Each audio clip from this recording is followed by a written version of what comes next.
Coming up, lung cancer, the deadliest cancer in America, is far less fatal when you catch it early. But more than 90% of people who should be getting screened are not. We explain the new guidelines on who should get the simple life-saving scan, and we meet one survivor benefiting from the range of new treatment options.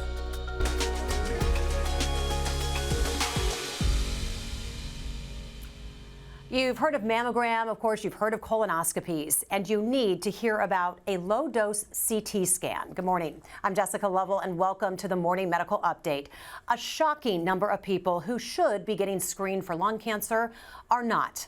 Compare it to breast cancer, 67% of women 40 and older do get their regular mammograms. But for lung cancer, only 6% of people at high risk of developing the disease are getting a low-dose CT scan. So that is just 6%. To put it simply, if more people got lung screenings, we could save thousands of lives every year. So who is considered high risk? How have treatment options improved over the years? And what hope is there for people who learn they have lung cancer when it has already spread? Joining me in studio today is Dr. Ali Khan Naji, a thoracic surgeon and the medical director of the lung cancer screening program here at the University of Kansas Health System. How are you? Good, how are you? Good to see you on this Monday. We also have Dr. Krishna Reddy, a radiation oncologist at the Cancer Center with a clinical focus on treating lung cancer. Good morning. Thank you. How are you? Thanks for being here on this Monday. We also have Jenny Johnson, who has never smoked a cigarette in her life, but was diagnosed with stage 4 lung cancer. We're going to learn about the pill she takes to keep the cancer in check. Thank you all for being here with us today.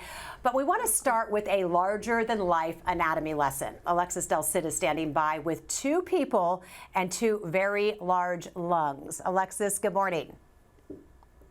This is pretty amazing. When I first walked into here at the health system, you could see people's natural tendency is just to want to walk through the lungs like you're walking into a grand entrance. We're going to do that in just a minute. I'm here with Dr. Chao Wang. Dr. Chao Wang is the director of thoracic oncology at the University of Kansas Cancer Center. Dr. Wang, I'm going to get to you in a minute because you're going to take me on a tour inside the lungs. First, I want to introduce you to Erin Terwilliger. Erin, you're a longtime oncology nurse. You now work for Genentech. So you're in charge of bringing these lungs to different locations across America. Why is it so important to do that? At Genentech, we have been manufacturing medicines for over 40 years, especially for cancer. And as a longtime oncology nurse, I have seen firsthand how early detection can really impact a patient's life in lung cancer screening. And there's no better way really to bring attention than to say, hey, check out these giant lungs, and people want to come inside and see them. What's so powerful about this? Absolutely. You know, the first thing that I usually get whenever people see these lungs is that I've never walked inside of lungs before. Right. And I always say, come on, let's come in and see. You know, and at Genentech, we really feel that bringing these lungs and partnering with organizations around the country and spreading awareness about lung cancer is so important into saving people's lives. So we're going to do that this morning. Thank you, Erin, for doing this. I'm bringing in Dr. Wang now. Dr. Wang, take me into these lungs because you're going to have us stand right where the heart would be. Yeah, so this space is normally where the heart would be, and we're seeing, you know, the structure inside of the chest that brings air to the lung, the main airway, this light brown structure, and this blue structure is the pulmonary artery that supplies the heart send the blood to the lungs in order to get oxygenated and then get back to the heart. Now we're seeing all the different problems that can be happening inside someone's lungs. Dr. Wang, what's this? So this is a depiction of how the asthma would look like. So somebody with asthma, their airway would be constricted, and so the air cannot go in and out as easily as a normal airway caliber would be. So that's asthma, how it would look like. One of the scarier things that you can see inside lungs is on this side. So Cliff, I'm going to have you come a little closer to me.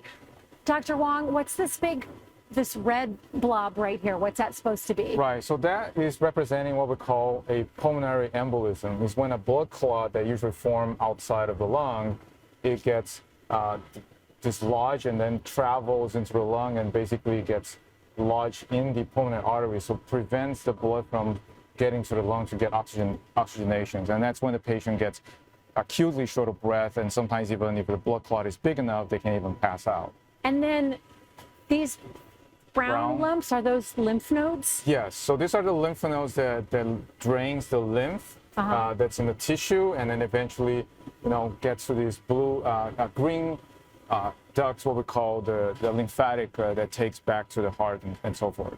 And this one here is a bigger one, yes. Right. So that usually indicates there's some process going on, inflammatory process, or even cancer, if it starts to travel, and then gets dislodged in lymph node and then start growing inside of the lymph nodes. And we're going to work our way to the cancer part of the lung. One more Sure. stop before we get to the cancer. Bronchitis. What's this guy?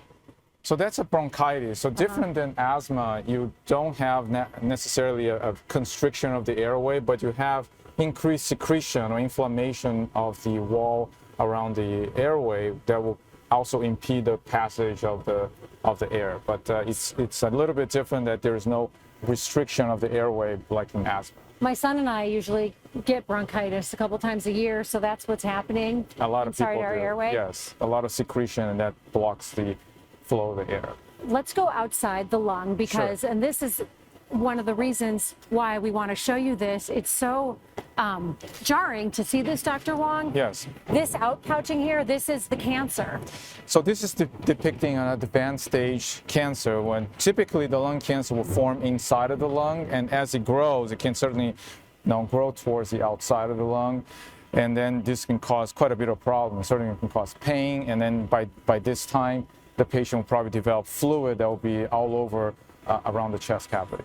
Dr. Wong, is the cancer normally on the outside of the lung, or is it very late stage when you'd see it out here? This would be late stage. So typically the lung cancer, as I said, usually starts inside of the lung, and then as it grows, it can then push towards outside structure or even grow towards inside with the space where we're located. And what would someone be feeling at this point? Like if this is what someone's lung looks like now, what would they be feeling? They would be feeling short of breath because of the fluid. They will be feeling pain in their chest and having trouble breathing And a lot of time.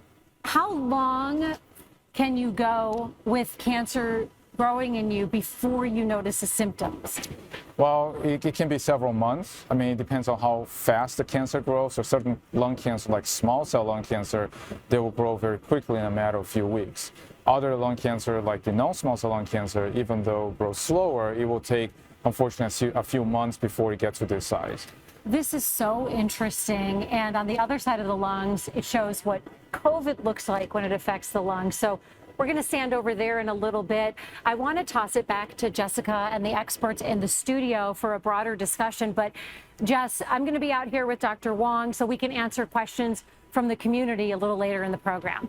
All right, sounds great, Alexis. Very interesting. Yes, we'll have more questions for you all coming up in just a moment. Earlier, we, though, mentioned that low-dose CT scan. They're called LDCTs. Dr. Nanji, explain exactly how they work. Are they easy to do?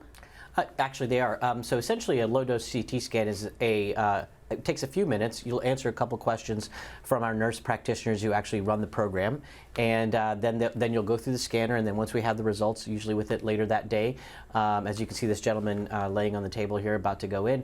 And what that does is allows us to provide you kind of the patient themselves.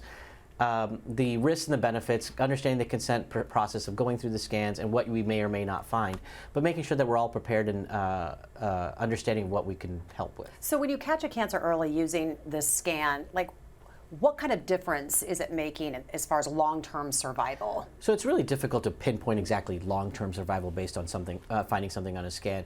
Unfortunately, lung cancer in and of itself for patients who are smokers can be found at various stages. There's about a 20% chance that if we do find a cancer, it's going to be fairly localized. Another 20% chance that it may be regionalized, meaning in the area but not too far spread. And then sometimes, about half the time, if there is a cancer, it could be fairly far gone. That being said, the earlier we're able to find something, the earlier we're able to enact on it. So that will help you and the patient move forward. So before these low-dose CT scans were in play, how were people being scanned for lung cancer? Take us back in the day. Back in the day, essentially what would happen is that you would have to have some type of symptom. There'd have to be some type of reason. Recurrent pneumonias, I'm coughing up blood, I have chest pain. And unfortunately, when you're picking out with those symptoms, that means that cancer may be a little too far gone. What this allows us to do is to get something where somebody who has the risk factors but doesn't have the symptoms. So we're trying to get this at an earlier stage to help that patient out. out. Game changer for sure. Let's talk about the guidelines for those who need these type of scans. They've recently changed. Tell us who needs them. Yeah, so basically anybody who's a current or former smoker, age 50 to 80, and has at least 20 pack years of smoking history is eligible for a low-dose screening CT. This is a big change from before. The prior guidelines did not include so many people. So they included people aged 55 to 74. They included only people who had a 30 or more pack year history of smoking. And the biggest thing is they included only current smokers or those who quit within the last 15 years. So that was removed completely for the current guidelines. So they're current smokers or anyone who's quit at any time in the past, as long as you have that 20 pack year history. So let's talk about what the pack year really means. Break that down for folks. Yeah, so a pack year basically is just the number of years someone smoked multiplied by how many packs a day. So to think of it simply, 1 pack a day smoker for 1 year has a 1 pack year smoking history. Someone who smokes, for instance, 2 packs a day for a year has a 2 pack year smoking history. And then thinking about it more long term, if someone smokes just a half a pack a day, but for 20 years, they have a 10 pack year smoking history. So I want to ask both of you, we mentioned 9 out of 10 people in the high risk population are not getting these screenings. Dr. Naji, why do you think that is from your perspective? I think it's access to care, and I think it's also knowledge base. So, a lot of these patients are found in primary care clinics, and if with the advent of electronic medical records, they're now, a little button that would prompt a physician to say, hey, look, you qualify for this, and let's do this. Let's get this done. But just like with anything, we as human beings aren't exactly the best at taking care of ourselves. So sometimes one can make a suggestion, but we don't really follow through. So I think it's a lot of it has to be on the patient, has to be a patient advocate for yourself, for your own health. Just like you're checking your cholesterol or you're checking your blood pressure, you got to check your lungs. Checking the oil in your car, doing all the things, right? Well, we know access, such a huge issue across the board in all health areas, but anything else you can add to that, why you think these folks are not getting the screening that's available to them? Sure. Yeah, I do think that, it is a lot of patients needing to advocate for themselves. I think that anytime someone's going for a screening test, there's a little bit of anxiety involved. I think that screening tests like colonoscopies and mammograms have been around for a very long time and are very well known, and so people think of them more as just things that they do as part of keeping healthy. I think a low-dose screening CT for lung cancer screening carries that kind of anxiety, and that somebody maybe that wouldn't think of that normally and is feeling great doesn't want to go and have a scan that shows them they have lung cancer. Yeah. So I think, again, it's a little bit of thinking about this more like a lung health screening. Right. It's like nothing to see here. If I don't, what you don't know can't hurt you. But we know that's not the case. And you're right. When we think of colonoscopy and mammogram, it almost thinks of like, that just seems like that's just on our list. It's part of our yearly checkups. So Dr. Naji, you're a surgeon. When is surgery an option for lung cancer, and when's it not an option? So that's a very hard question to answer. Everybody's different, and we're all different people. And I think that what ends up happening is once we've found something to potentially act upon, there's additional studies that we would need to get. How healthy are your lungs? Has this tumor or something gone somewhere else? What are we dealing with? All of those factor into whether or not a person is a surgical candidate. In the end, we hope that we find something early enough that the person is healthy enough that they can tolerate having surgery. But the good thing is now, with the advent of a lot of research and current therapies, even if surgery is not a possibility, there are other options for patients. Well, let's bring in Dr. Reddy to tell us what those are. When surgery's off the table, what are the options? Yeah, so when someone has kind of a early stage localized lung cancer and they're not a candidate for surgery, we have an excellent alternative now called SBRT or SABR, that's stereotactic body radiation treatment, which is just very targeted, high dose ablative intent radiation, basically targeting the tumor very precisely to destroy the tumor right there in place, causing the least amount of damage to surrounding tissue because it's very, very targeted.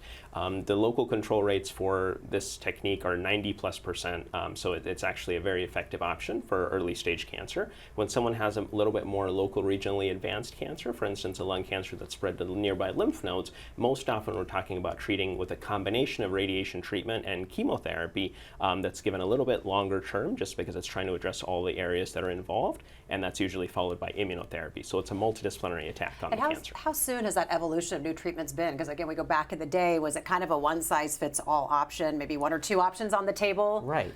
Historically, initially all we had was surgery. If you couldn't have surgery, you get chemotherapy. And if you couldn't get chemotherapy, you get a whole bunch of radiation. But it was the same for everybody, and it had a fairly poor success rate, as you can imagine, because not everybody's the same. In the end, if you can have surgery, that is still the gold standard. But these other treatment options that have been coming across in the last few years have really shown us that we can help people in a lot of different ways. Well, and Jenny, our patient this morning, is one of those people. Let's bring her in today. Jenny, you were diagnosed just over 5 years ago. Tell us what symptoms you were feeling that made you decide to go see a doctor.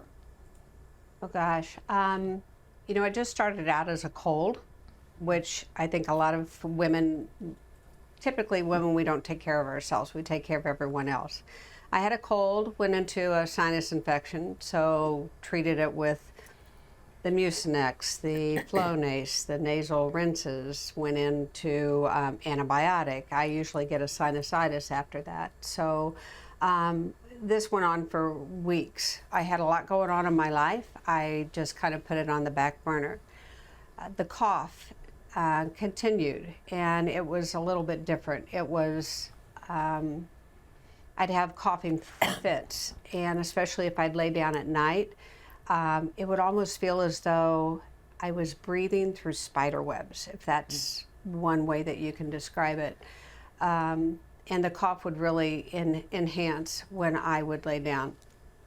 I finally called my doctor and said, Jim, if you peed your pants when you coughed, I think you would do at least a chest x-ray. So went in, had a chest x-ray on a Monday morning, and a very astute radiologist picked up some asymmetry in my lung fields, so that warranted getting a CT of my chest. Went in Wednesday, had a CT in the morning at about 10:30. By 12:30, I'm getting a call from my internist who gave me the news that I had 2 tumors in my lung, left middle and lower lobe of my lung, and he said, it's time for pulmonary. And I was in a different healthcare system at this time. I had worked in that health region for quite a while, and I said, no offense, Jim, I need to go to KU now. So I had worked at KU in the past. I knew KU's reputation, and I knew this is where I wanted to be. I called my doctor since I didn't have my daughter, since I didn't know a pulmonologist at KU. She was working in the liver transplant ICU at the time. Within about 15 minutes later, she called me back. She had a Dr. Chiano on the phone with her, who pretty much took me under his wing. He said, what are you doing Friday? I've got a pretty busy schedule, but I'll fit you in. How early can you get here? Went in, had a bronchoscopy with a biopsy, and I had not even awoken completely from my anesthetic, and the phone was ringing. My daughter answered it, and it was the cancer oncology nurse here, the coordinator, and she said, okay, we've got you set up next Thursday, this is 6 days later, for a PET scan, MRI of the brain, CT of the chest, abdomen, and pelvis, followed by an appointment with Dr. Wong at 12:30. Yeah, well, and we have Dr. Wong with us today, and I want to just, first of all, as I'm listening to you, it's like this whirlwind of you have a cough, and then you learn you have cancer. It had to have been the absolute farthest thing from your mind, just kind of being whisked into the system of oncology and trying to figure out what the next steps were. When you finally got to Dr. Wong, what was the prognosis? What was he saying the next steps were, and what your ultimate your treatment plan would ultimately be? Oh. No offense, Dr. Wong, but that was the worst day of my life, coming in to see you. As we sat in the office anxiously waiting, had all my children there, my husband there, and a dear, dear friend of mine there. And as we talked, he said, you do have tumor in your middle, left, lower, and middle lobe. And of course, my first thing was to him, let's get rid of it, cut it out. I want it out of there. And he said, well, that's not an option. He said, unfortunately, it looks like the cancer has spread to your brain. He said, you have 26 lesions in your brain that we can identify. and my heart stopped. And I said, okay, so then what? And he said, well, you also have involvement in your lymph node and also on your adrenal gland. So I left that day with uncertainty, knowing I had stage 4 cancer and a lot of questions that lay ahead waiting for test results. You ultimately, jumping ahead, they were able to give you a pill. When did the pill come into play as part of your treatment plan, as we're talking about different types of treatment plans to treat this particular cancer? That was probably the best day of my life after my initial diagnosis. Dr. Wong ordered some EGFR testing, and EGFR is a mutation that occurs within the lung, and basically my DNA had just twisted. I turned out to be exon 19 positive, which allowed me to be put on this miraculous pill called Tagrisso, made from AstraZeneca, and it is a form of targeted therapy or an immune therapy. It basically helps the body fight the cancer. It attacks the bad cells and it leaves all the good cells alone. So I have been so fortunate with all the new advancements in medicine today. I don't look like a cancer patient. I have side effects that are very livable and doable. You look amazing. How do you feel? Tell us where you are right now. When I left Dr. Wong's office the first day, he told me 3 to 6 years. And that was my expectation of life, is 3 to 6 years. And that was hard to hear. I'm 5 years in, and my brain lesions are down to scar tissue.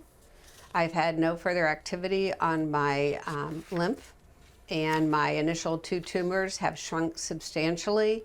They'll never be gone. I am aware that this can reignite at any time, but for now, I live a wonderful life. I have a very strong support system, loving family, and my faith is, I think, one of the things that have really pulled me through this entire process. So I'm doing good. Good. Looking forward to years ahead. Yes, I know. We're so glad. And I know you have grandkids and lots of family members that are there for you and that you want to be around a long time for. So thank you for sharing that part of your story. We want to bring in Dr. Huang, who's live with us this morning. Doctor, just tell us a little bit more about, in your opinion, just from your perspective as Jenny's doctor, how she's doing. Yeah, she's doing excellent, as she's already said. The targeted therapy, osimertinib or Tagrisso, is a drug that targets the genetic mutation that the cancer cells has, and it doesn't have all the side effects like the chemotherapy. So in that sense, the patient doesn't have the chemotherapy side effect. They can take this medication as a pill form at home. They don't have to come to the cancer center. And so she's doing very, very well, and she had a remarkable response in terms of all the lesions. Well, Jenny, before we let you go, we want to just look at those grandkids that you were mentioning in the family and the folks that you want to live a long time to be with. So just tell us who we're seeing here, all of those kiddos. Oh, I won't go through all the names, but let me just tell you there is 11, and at the time of this picture, which was Easter, they're 7 and under.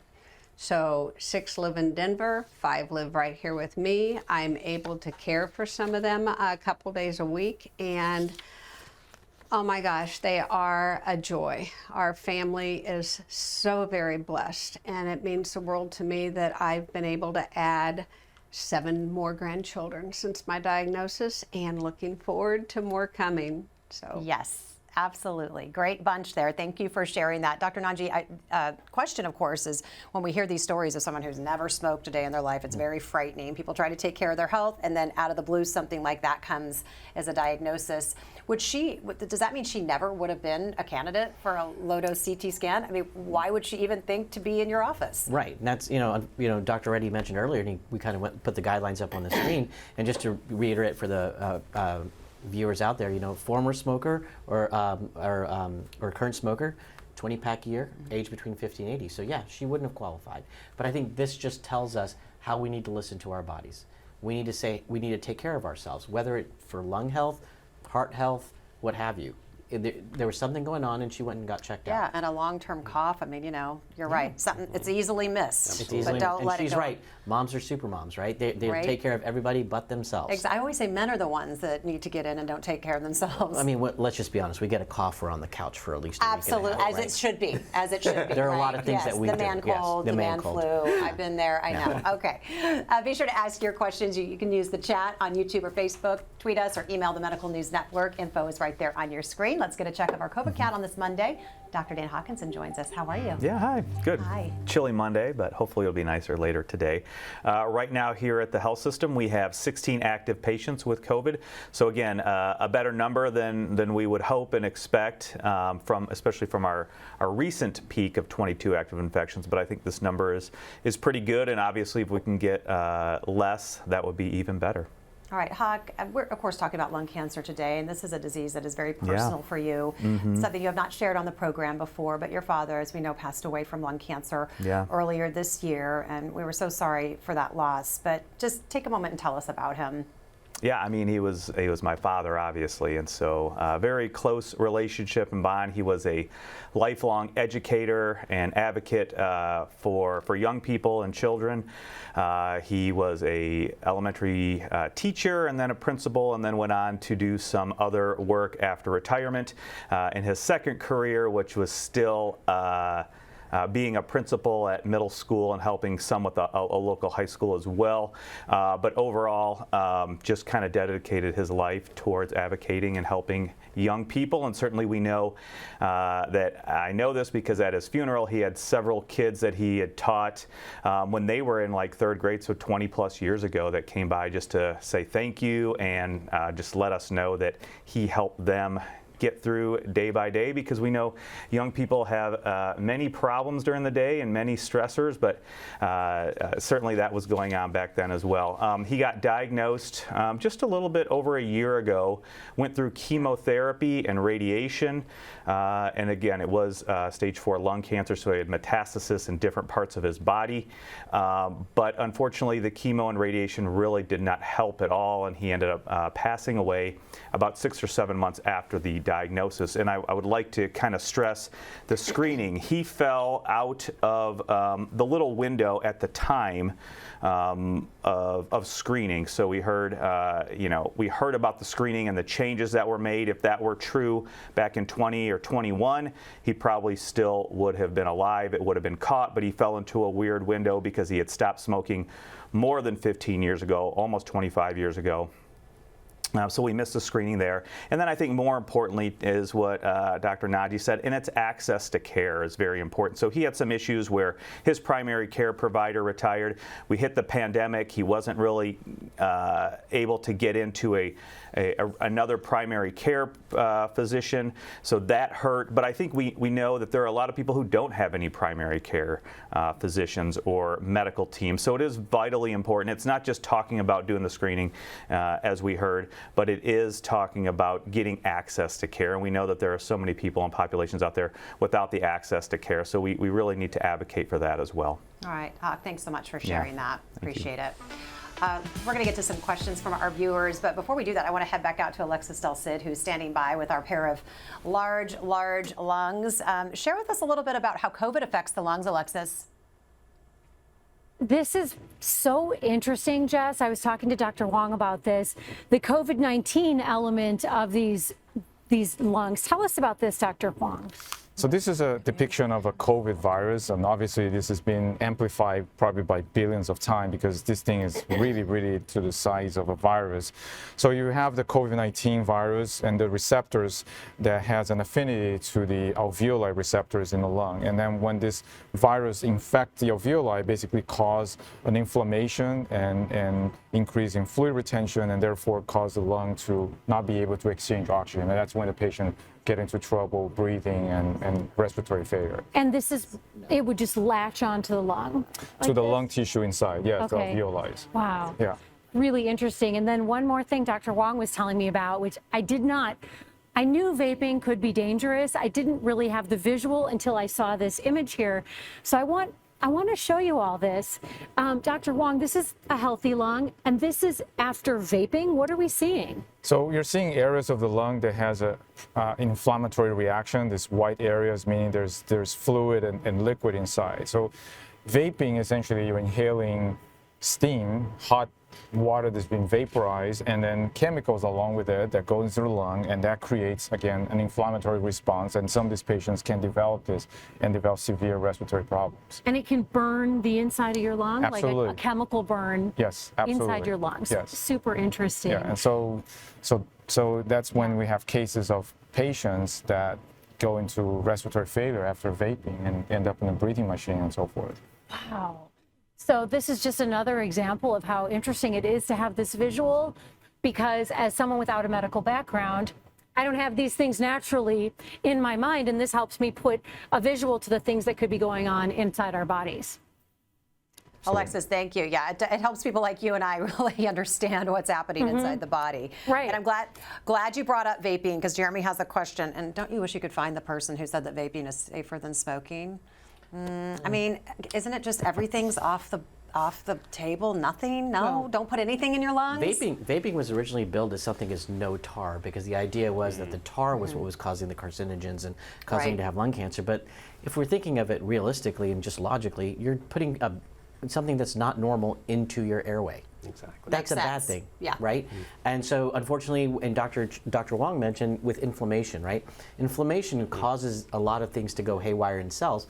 And when things go haywire in cells, that's where cancers come from. Exactly. So Jeremy's question is, since you're not really smoking a pack when you're vaping, how does that equate to the pack a day chart? Yeah, I mean, I would say if someone has a history of pack, yeah. vaping, they should still, especially if they've been vaping for a long time, they should still talk to their primary care doctors and look into getting low-dose screening. So they CT. can still qualify for the I screening. think it's, sometimes we have to think about what is, going to be able to be approved by insurance. But I think, again, this is where a person and their physician can advocate to get that if they, potentially are at risk. And I would say someone who's been vaping a long time is definitely at risk. And they know the facts and they know what's available. Jean has a question for you. Did you have radiation on your brain lesions? No, I did not. The Tagrisso actually worked on the brain lesions to decrease them down to scar tissue essentially now. Maggie has a question. Does someone in their 80s qualify for the screening now with these new guidelines? I mean, right now the screening is 50 to 80. So- Again, I think it's one of those things where if somebody has a long, pack year smoking history and they're in their 80s and they're healthy, right? That's kind of an arbitrary number. It's still very arbitrary. 55 to 74 becoming 50 to 80, it's arbitrary. There are healthy 80-year-olds that we see all the time that look healthier than a lot of 50-year-olds we see. So I think, again, I would definitely recommend that person talk to their primary care doctor about getting it. So Jean has a question. Should I worry that my lung granuloma can ever become cancerous? And what is that, first of all? So a granuloma is something that's very common here in the Kansas City area, because we live in the Missouri River Valley. And granulomas are essentially old infections that have walled off. And so no, we don't anticipate those to become cancers. They can change, they can grow, they can have those issues, but they shouldn't become cancers, right? Jeremy wants to know, I know smoking is such a huge contributor to the possibility of lung cancer, but is there anything else that can potentially lead to lung cancer, or does smoking just exponentially outweigh all of that? Yeah, I mean, there are still other risk factors. I mean, we know that radon is a risk factor. We know secondhand smoke, if somebody's been exposed to a lot of it, can increase risk. And then there's a lot more that we are learning, right, that lung cancer can affect non-smokers. And so there is a genetic contribution to this that is, I think we all have patients in our practices that are never smokers that are fighting lung cancer as well. And this viewer was asking, what about living in a big city and air pollution? Does that come into play? The environment?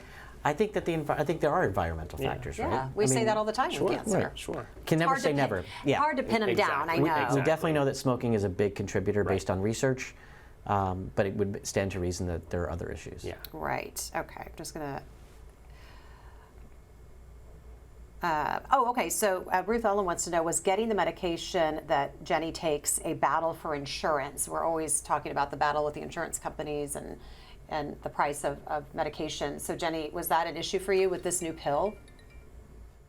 I I'm sorry, I didn't hear the whole question. That's okay. Just was getting the pill that you were given as one of these new treatment options. Was there any issues going through your insurance company, getting that approved?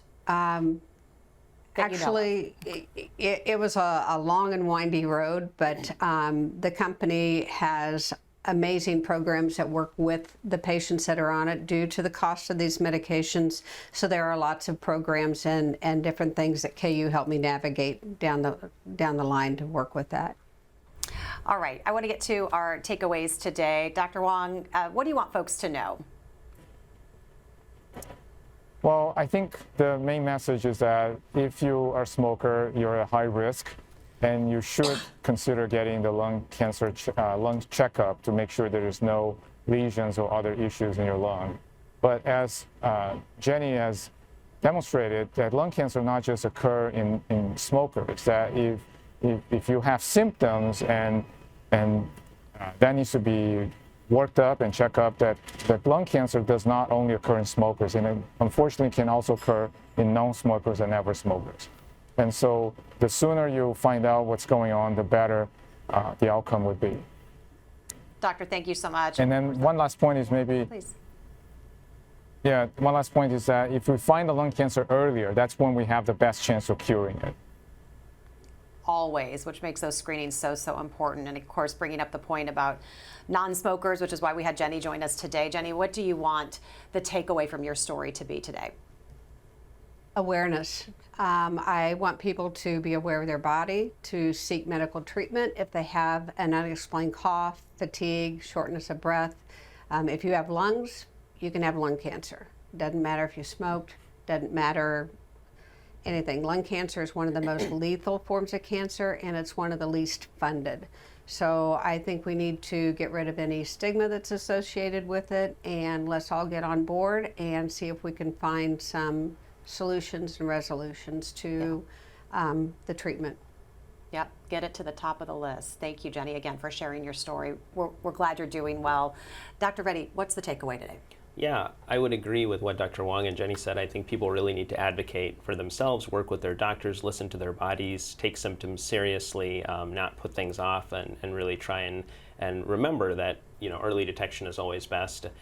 As a quick plug, I'll just say I think we have an outstanding multidisciplinary lung cancer team here at KU.